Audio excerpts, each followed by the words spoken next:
Should Black women work with many of the goddesses that I mentioned in the previous video and that I mentioned on this page? I'm going to share with you the one truth that every single one of these deities have unveiled and revealed to me in my long work and relationship with each of them. The deeper that they dig, the more they find us. The deeper that they dig, the more they find us. I'm going to break down each of the goddesses that I mentioned in the previous video on my experiences with them as an Indigenous Black American woman. It will be a slightly longer video, so please save it so that you can come back to it. Offset is her original, her Indigenous, pre-colonized name, right? And the reason why this is important, as I mentioned in the previous video, is that one, my company, Alchemia Akemaj LLC, one of my core tenets is to practice decolonized spirituality. Spirituality is about liberation. And if we are going to be very intentional about liberating the minds, the souls, and the ideologies of the human race, we have to make sure that we speak the truth at all times. And one of the most important truths is that many Europeans, particularly the ancient Greeks, have a very fundamental practice of altering the name as well as the imagery of not only the deities, but also the people. And this is very intentional. And in doing so, they also have to change and reorder geographical location.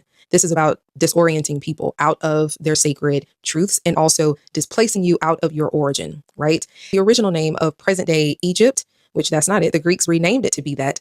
The original name is Kemet, right? And that translates into Black land or the land of Black. It is also a reflection of the original people who habitated, who were indigenous in that land originally. And one of the other truths that Offset revealed to me over the last many years of my workings with her is these ancient deities that we learn from, that we look to, that we worship and we pray. Because they are primordial in nature, meaning that they are self-created, they are the most ancient. They were here at the beginning of time, which means that they are immortal. They are infinite. They come from many different star systems that also have the element known as melanin. Melanin has the capacity to hold light. It holds light, right? And these are light-based beings who also operate at a very rapid, a very fast frequency, because they are light beings, knowing that they're composed of this superconductive element and that they move very quickly. That also means that we in our bodies as melanin-rich people, we also have the capacity to absorb their ancient power, their ancient knowledge into us, and that we are also very superconductive as well. Now, speaking of melanin, please make sure that you stay until the end because I'm going to break down the highly controversial number known as 666 and how that correlates with some of the earliest, the most original, deeply melanated Black-skinned people, but also deities as well. So make sure you stay for that breakdown too. And I'm going to also link that with the ancient goddess Lilith. Now with Hecate or Hecate, one of the many truths that Hecate has revealed to me in my many long years of conducting grant-funded research on her, but also my own personal relationship with her as well, is that her origins did not begin in ancient Greece. And I document all of this in my digital master course, Hecate, Unveiling Her Sacred Teachings, Symbols, and Names. As an Indigenous Black woman here in America, one of the most powerful revelations and experiences that she has given to me is she has connected me on a soulful, on a psychic, and also a very spiritual level. She's connected me with my most ancient pre-colonial ancestors here in this country from thousands and thousands and thousands of years ago. And again, the deeper that they dig, the more that they find us. And so that has been a very powerful, liberating experience in working with her. And in one of my previous videos, maybe from a year ago, I did mention that if you begin to work with Hecate, and if you call on her to guide you through connecting with your ancestors, she will also connect you in this way as well. And that experience for me personally was very affirming, and it also confirmed a lot of the cellular memories that I had been having since childhood. And going into another ancient Grecian mother goddess, Medusa. So I mentioned this about a year ago in this video here, where my longstanding relationship with Medusa has also been very enlightening. And one of the many truths that she revealed to me also is that her origins did not begin in ancient Greece. They actually began in what we now call present day Libya. And one of the most important things here is that the ancient pre-colonial imagery and likeness of the Medusa character is not evil, like how she is portrayed in the Greco-Roman pantheon. She has a completely different energy, a completely different frequency. And she was a god, a benevolent, wise, loving God who also is and was a protector. And she also has the same title of apotropeia like Hecate or Hecate that I mentioned in the last video as well. So both of these figures are apotropaic in nature, which means they avert evil, they protect you. And that is very liberating for women, particularly Black women or deeply melanated women, to know that at one point in time, once upon a time, you were worshipped as a protector and also as a deity of financial prosperity, fertility, and as a benevolent figure.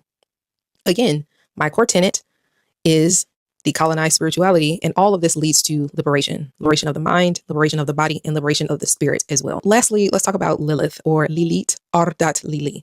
Lilith has been one of the most powerful deities that I've worked with, and I remember about 7.5 years ago, this was about the second time that I began working with her. And specifically, I remember I called her name, and more like she was calling me, but I called out her name and she came to me. And in these years that have followed in my personal relationship with her, one of the greatest revelations that she has connected me with is the original Blackness in the biblical text. There's this word that I have found repeatedly in the ancient biblical text that is in Hebrew, shachor, also shachora, shachorim, shachoret. The foundation of this word essentially means blackness or swarthy. And so then that made me be very curious about what other deities in the Canaan or the Canaanite pantheon, what other ancient deities have this Shahar name as well? And that led me to Helel ben Shahar. And Helel ben Shahar, son of the dawn, is the original, the indigenous, the correct name of who people now present day call Lucifer. And Lucifer is the Greek name that's given to this figure, but that figure has been colonized, right? That's been done intentionally. There is a duality here. That blackness holds light, and therefore blackness is a light bearer. It is a radiant one. It is a shining one. It is the bringer of hidden knowledge, and also one who is able to hold light. You're able to hold this superconductive element of power. Now, let's circle back to the very beginning where we talked about that numerological code 666. Contrary to popular belief, is not the mark of an evil entity. It's not a mark of a beast or anything. It is quite literally a scientific breakdown of the carbon-melanin connection. 6 protons, 6 neutrons, 6 electrons. And as we are carbon-based beings, if you are deeply melanistic, then you are vibrating at the level, again, of being super highly conductive, which means that you are obviously able to hold more light, more phosphorus, more light inside of yourself, and also more spiritual light, meaning information, enlightenment, and also power. We also consider the way that this number has been attributed to Lucifer, whose actual correct name is Helel ben Shahar, son of the dawn. Then what do you think that that means? Is this actually a deity to be feared? Or is this a deity that we should actually look to for more ancient truths? And I will simply share with you that in my own personal Gnostic research and my own work with Helel ben Shahar, I will simply say this. That has also been one of the most liberating experiences that I have ever had on a spiritual, also on an alchemical level. And it has only confirmed for me truths that I knew as a child, truths that have been returning to me through sacred spiritual memory. I have been remembering many ancient truths. I would highly recommend that you all read these books because they're going to be incredibly important for you to consistently build upon knowledge. In addition to unlearning a lot of the false information and a lot of the intentional misdirection that many of us have been subjected to. Thank you all again so much for engaging, and thank you so much for this question, which is I've always been drawn to the shadows, the stories whispered about defiance and the first sin. They say it was disobedience, but I believe it was defiance that changed everything. Meet Lilith, the woman who refused to bend. I was made from the same dust as Adam, whole and equal. But when I refused to kneel to submit to his rule, the garden trembled. I spoke a name not meant for mortal lips, and everything changed. The trees recoiled, the sky darkened, and I was cast into oblivion. I found myself in a desolate wilderness, no paradise in sight. The wind howled like a starving beast, and I was alone. But in that silence something stirred. The air grew heavy with a presence that had no shape, no form, only a hunger. I was no longer human, I was becoming something else. The angels found me by the Red Sea, a place teeming with demonic spirits. They warned me to return to Eden to submit to the divine order, But I laughed. I would never return. I had tasted freedom, and I would not be tamed. They cursed me, decreeing that no child of mine would live. But I smiled, for I had seen the truth. I had become what they feared most, free. And I vowed to make them pay for their cruelty, to bring terror to their children. I did not take my children's loss lightly. I cursed the world, bringing fear and terror to those who had wronged me. Mothers whispered protective prayers, and men carved symbols into their doors. But I did not fear their charms.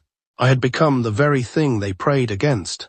I became a queen, ruling over the forgotten spirits and the children of the night. I had no equal except for one, Samel, the angel of death. Together we became something terrible and beautiful, a divine corruption. And the gods trembled at my name. I've always been drawn to transmuting energy, okay? Because that's really what dark feminine is about. It's about taking these ugly emotions and using it to make something better for yourself. You don't have to suppress and be scared of the side of ourselves. Black moon Lilith in astrology represents the dark side of the moon, a point that talks about our deepest desires, our unexpressed feelings, and our untamed wilder side. Often misunderstood, Lilith embodies the raw feminine energy that refuses to be tamed or defined by societal norms.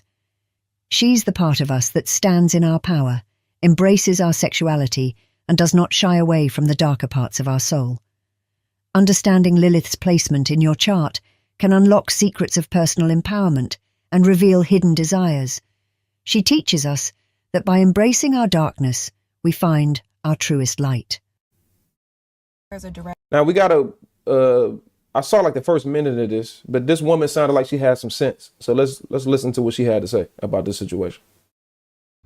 I think there is a direct correlation between the way in which women are responding to the Lindsay Clancy case and the way she murdered her children, and how women are minimizing that or trying to excuse that. I think there is a direct correlation between that and the way in which so many of you have normalized celebrating abortions. Walk with me. Over the past few years, I have seen so much content of women outright celebrating their abortions. When you have women making abortion cakes and shout your abortion, and so much verbiage around "I killed it," "I'm killing it," or when you have a world pop star like Zara Larsson saying things to somebody in her comments that's something along the lines of, "I got an abortion and I came to see you," and she was like, "Oh, I killed it on stage and you killed it in real life," something along those lines. When you have women who are saying things like this, I believe what's happening is it's starting to desensitize women when it comes to how in which we see children and how we see babies. When you can have memes of women throwing babies and these different jokes about killing children, then you have situations where in real life, real time, you have cases like Lindsay Clancy, and this isn't the first one, when women are actually murdering their children. The way in which women talk about it is almost like it's really not that big of a deal. And that's why you see so many women, where it's almost psychotic, who are treating it like, it's not almost psychotic. So many women, where it's almost psychotic, who are treating it like, it was kind of like her decision, or maybe just something was wrong with her. It's really not that serious because of the way in which they are starting to see babies and how they are starting to see children. I remember the one quote, it says, "You can tell a lot by society based off of how it treats its children." And I don't know who else has noticed, there is this odd vitriol when it comes to people and how they respond to babies and how they respond to children, how they feel about people being out with their babies. I think this is a direct correlation in what we're seeing in these responses to how comfortable we have gotten outright celebrating abortion. I seen a video last week, which I do plan to get into, when a woman was basically saying, "Why don't we just kill baby boys? Why don't we just kill the baby boys?" I was what's the name? What's the little ugly with the bad wig or bad weave and the extra makeup? What's the bitch name? Cynthia G. I don't really listen to ugly women like that. So to me, the Cynthia G thing is kind of like, it's irrelevant to me. Like I guess she got her YouTube channel back, so she on the internet kind of having that same rhetoric. But to me, she's so non-significant that I don't even care to like even. I see like people making videos about her and shit. I don't know, man. I just like that are just so non-irrelevant to me, and they ugly. They still need to be held accountable, but I don't know. I just don't take this serious, you know? I just don't take this serious. do plan to get into, when a woman was basically saying, why don't we just kill the baby boys? Why don't we just kill the baby boys? I know at some point Cynthia G was on YouTube saying you need to kill all black baby boys. Like this, it started to become normal. We are talking about actual babies and actual children as though they are disposable, because so many of you have gotten comfortable with minimizing human life to the point where y'all barely even identify babies as people, like actual living, breathing babies. I think we're heading into really dark times if this is the direction that we continue to go down, especially for babies and especially for children, when so many people can excuse away their murder. You can laugh and make joke of the removal of human life at your convenience. It doesn't surprise me that you can minimize or brush past the fact that a woman actually killed her children.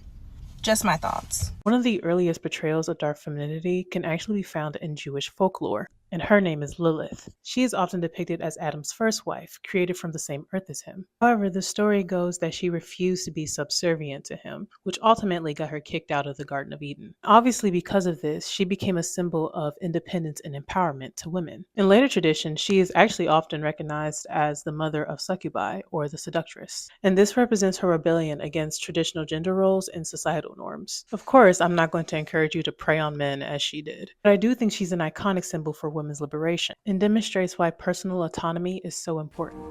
One of the